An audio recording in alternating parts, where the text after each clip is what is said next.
Nazdar vercajku! Přemýšlíte o infrasauně? Tak tohle video musíte vidět.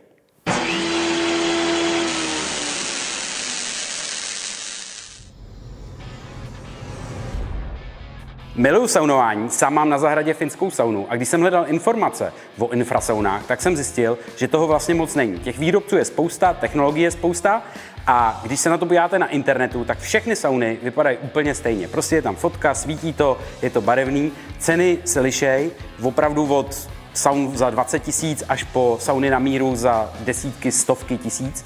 A já jsem si říkal, že vám udělám takový průřez toho, na co se zaměřit při tom výběru. Takže to dokoukejte, protože na konci vám dám své doporučení. Když jsem sháněl ty informace, tak jsem opravdu toho moc nenašel, takže se mi podařilo dát dokupy několik saun.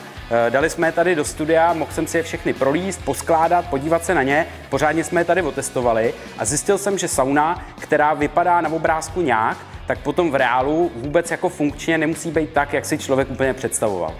Infrasauny jsou specifický v tom, že kdo zná finský sauny, tak to infrasaunování je trošku jiný. Ta teplota, jak znáte u finský sauny, tam nehraje třeba až takovou roli. Je to prostě o těch zářičích a o tom infračerveném zářením, který prostupuje do vašeho těla a dělá tam nějaký jako pozitivní věci, ať už na ty vnitřní tkáně, klouby, měkký tkáně, který tam máte. Já jsem třeba klasický plotínkář, takže prostě infrasauna pro mě je jako dobrá věc.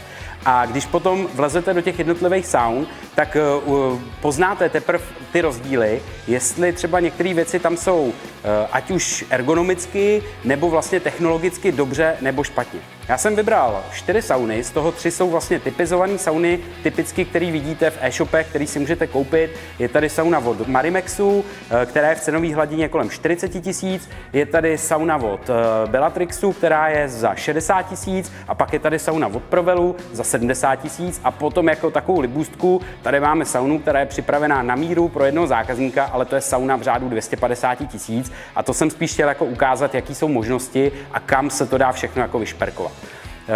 Na začátek jako musím říct, že žádná z těch saun není blbě. Prostě máte nějaký rozpočet, podle toho se rozhodujete. Takže se všema těma saunama, když jsme je tady prolezli, postavili, tak jsme asi jako v pohodě, všechno bude jako fungovat, ale prostě někdy za ty peníze dostanete víc, někdy míň a někdy mi to přijde i tak, že vlastně za ty peníze to třeba nedává úplně smysl a možná bych si vybral i tu levnější, protože v některých aspektech mi přijde jako zajímavější. Když to vemu z té konstrukční části, tak ty sauny jsou vlastně všechny téměř stejný. Jsou to takové kabiny dělané na doma, který si prostě můžete postavit v podstatě do obýváku, do ložnice, do sklepa, do kočárkárny, prostě kamkoliv v baráku to dáme. Všechny jsou na 220, takže to prostě jenom píchnete. Většinou ten příkon té sauny se pohybuje kolem 2 kW, což je takový jako dřívější vysavač, takže opravdu jako běžná domácnost to utáhne. A je to udělané tak, abyste to prostě vytáhli výtahem, přijde to v nějakých krabicích a ty krabice jsou mimochodem už jako první indikace toho, jaký jsou mezi těma saunama rozdíly. Takhle už na první dobrou je vidět, jaký je mezi těma saunama rozdíl podle velikosti krabic a množství. Samozřejmě ta sauna na míru je trošku někde úplně jinde, ale tady je vidět, že tam bude asi rozdíl v tom materiálu, který je vevnitř. Když se odpíchneme od první věci, tak jsou to konstrukce. Ty sauny jsou dělané jako takové kabiny.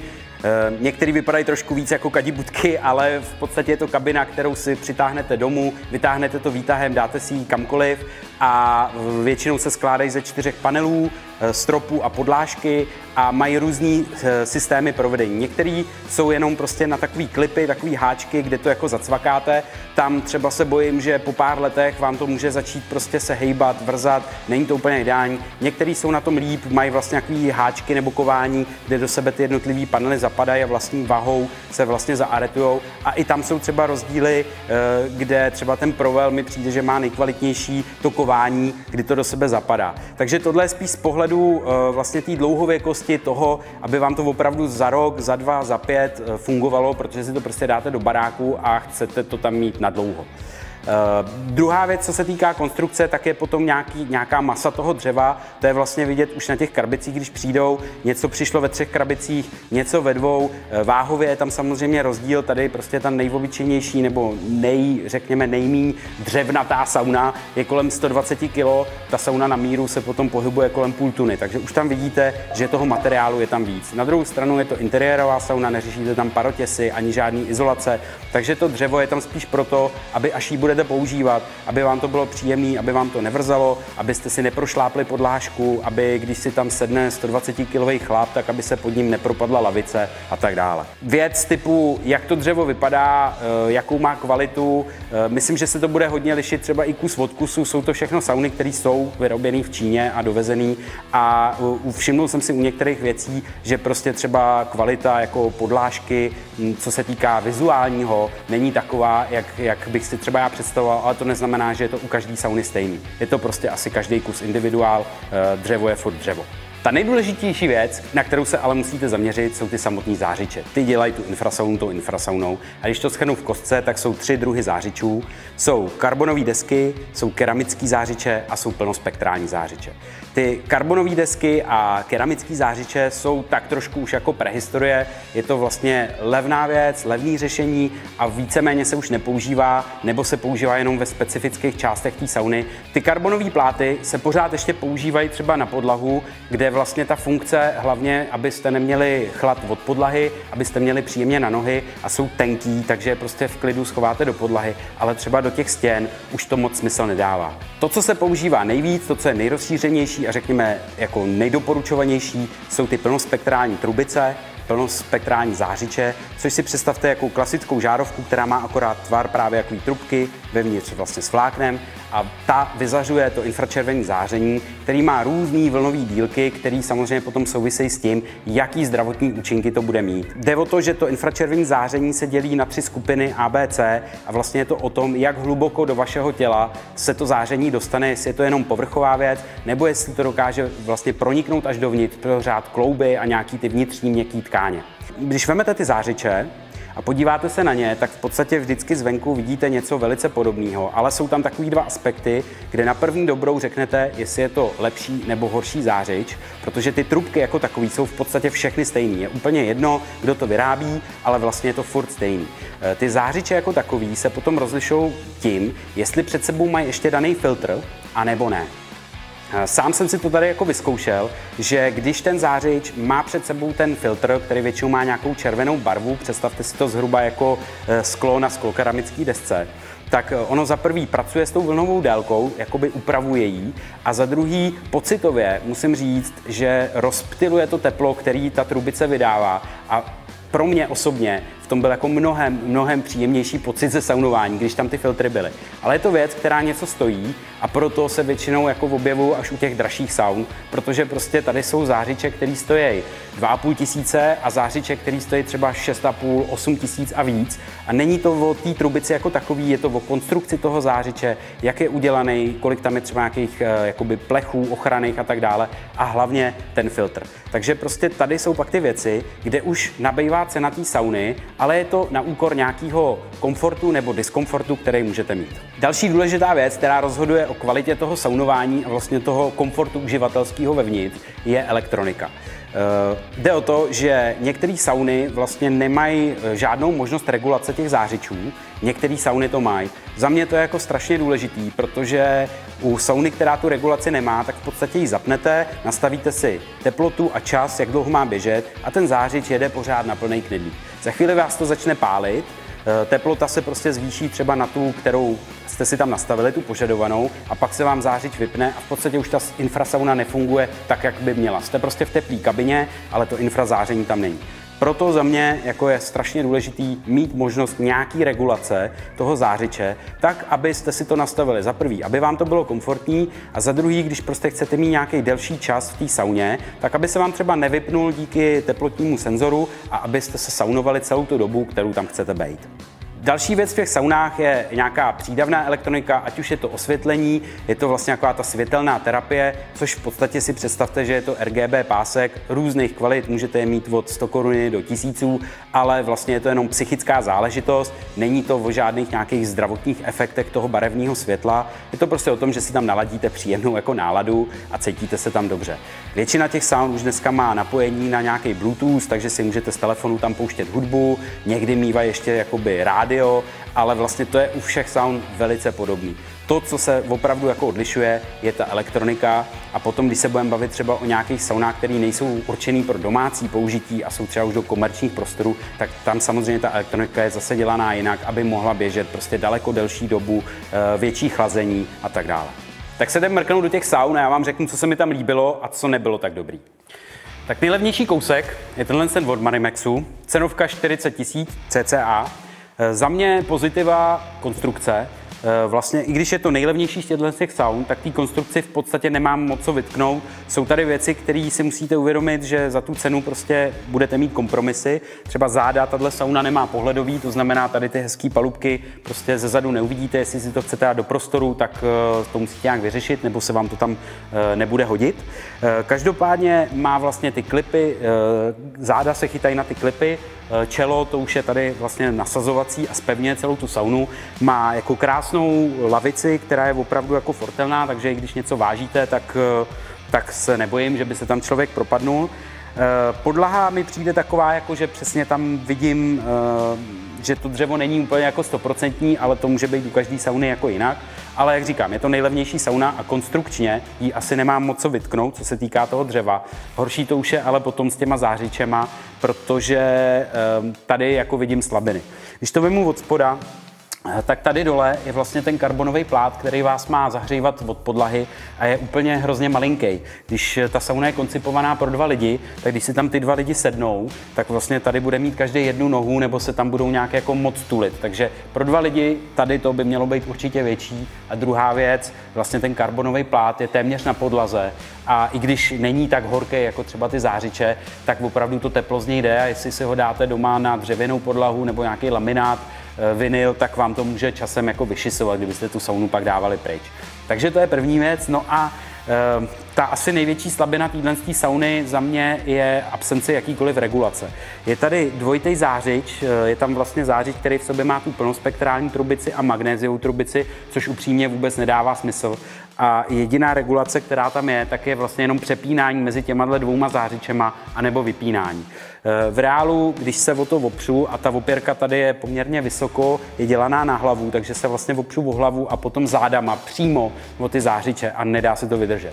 Po velice krátké chvíli prostě to začne pálit do těch zád, takže se musíte oddálit od těch zářičů, no a vlastně ten komfort jako v tu chvíli mizí, protože sedíte v sauně půl hodiny a jste prostě vlastně neopřený 10 cm od těch zád, takže tohle není moc jako vymyšlený, to je vlastně veškerá jakoby regulace, která tam je, vypnout, zapnout a to za mě prostě je špatně, takže když budete vybírat, tak tohle to mějte na paměti, nebo by tam minimálně musela být líp dělaná ta zádová část, abyste se neopírali o ten zářič a měli možnost prostě furt být komfortně opřený. Jinak je tady vlastně to, co asi ve všech saunách, je tady nějaká světelná terapie, je tady možnost napojení na Bluetooth, je tady rádio, chybí tady ionizátor, ale upřímně u těchto z těch levných saun, tyhle jakoby hračičky typu ionizátora, tak stejně budou víc jako marketingová věc, než aby to reálně něco dělalo.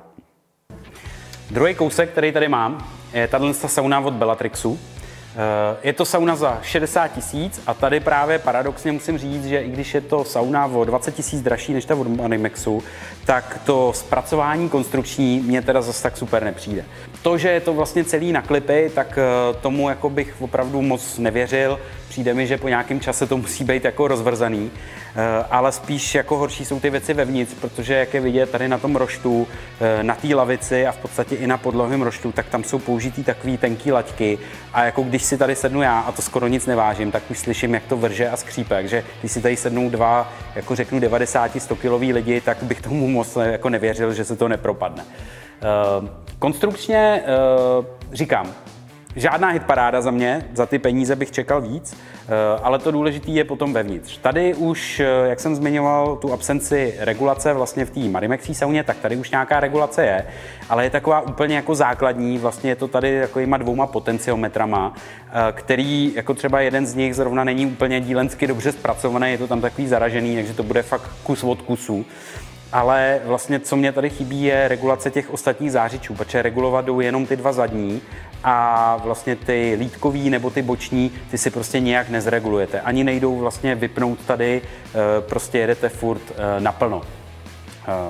Jsou tam paradoxně nejznačkovější nebo značkový zářiče Vitae, což je jako fajn, ale nemá to ten filtr, to furt jsme ještě v té kategorii bez těch jako filtrů, takže ta značkovost toho jako zářiče zas takovej nějaký jako vliv na nic nemá, je to pořád taková jako dlouhá žárovka. Co se týká třeba výdrže těchto z těch jako zářičů, tak jsou někde třeba kolem 5000 hodin, což pro běžný jako domácí saunování je prostě na celý život.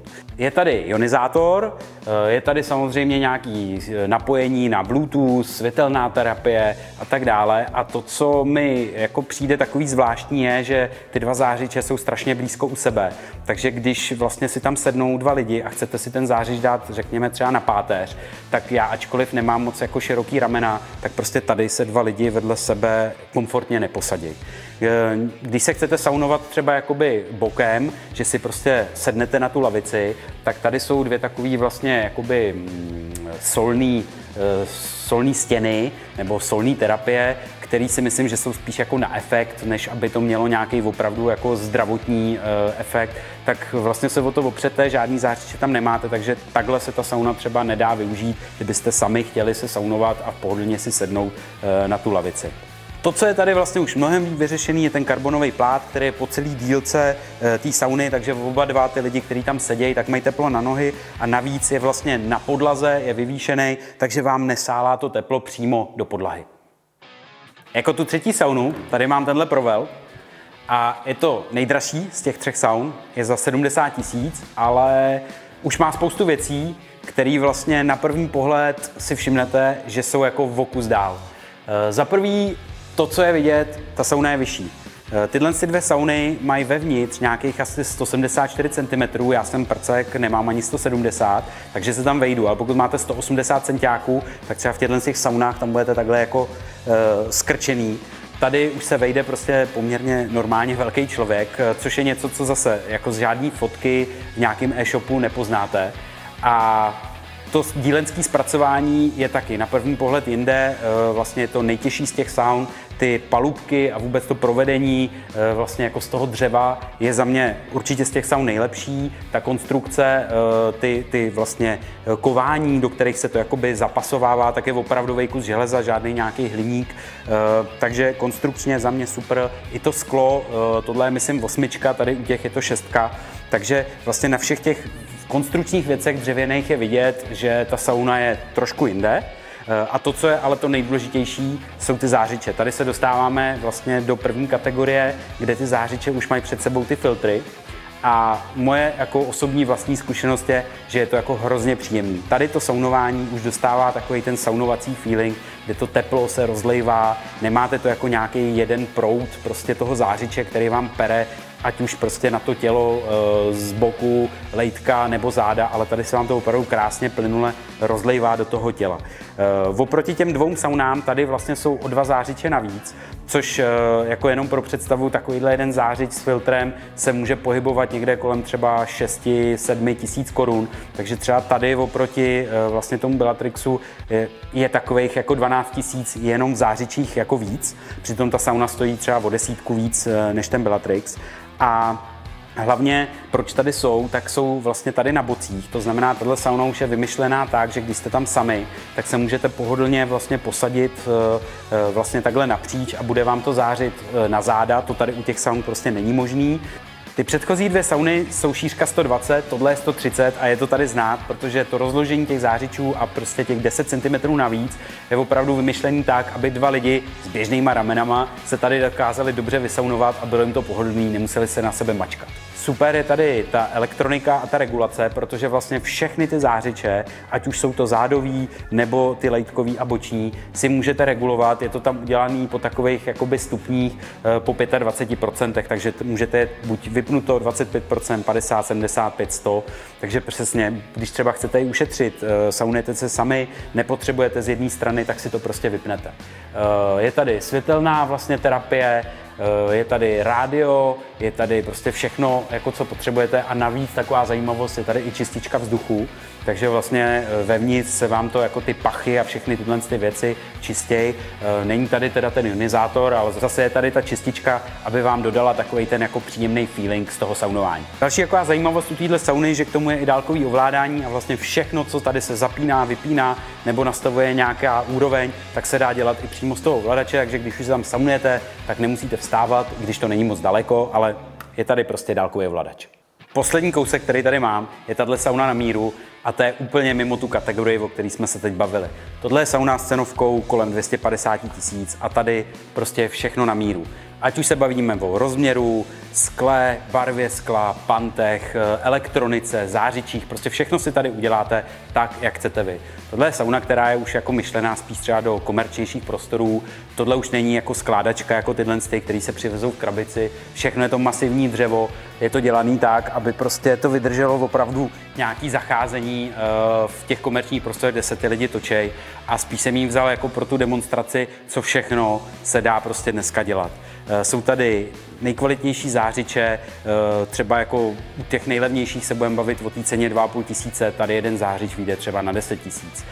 Samozřejmě filtry, ta regulace, můžete si všechno zapínat, vypínat, třeba ta terapie vlastně solná je tady dělaná, že už to nejsou jen takové bločky, ale to opravdu jako skládaný. Takže pokud byste byli úplní fandové, tak si můžete nechat takovouhle saunu nadizajnovat, ale opravdu ta cena bude jako násobně vyšší, ale samozřejmě potom je to přesně jak chcete vy a ta kvalita je někde jinde. Tak takhle to vypadá s infrasaunama. Kdybych vám měl nějakou z nich doporučit, tak vám doporučuji jednu jednoduchou věc. Jděte do nějakého showroomu, projděte si jich víc, vyzkoušejte si ty sauny. Prostě takovouhle věc si určitě nevyberete jenom z nějakého obrázku z e-shopu.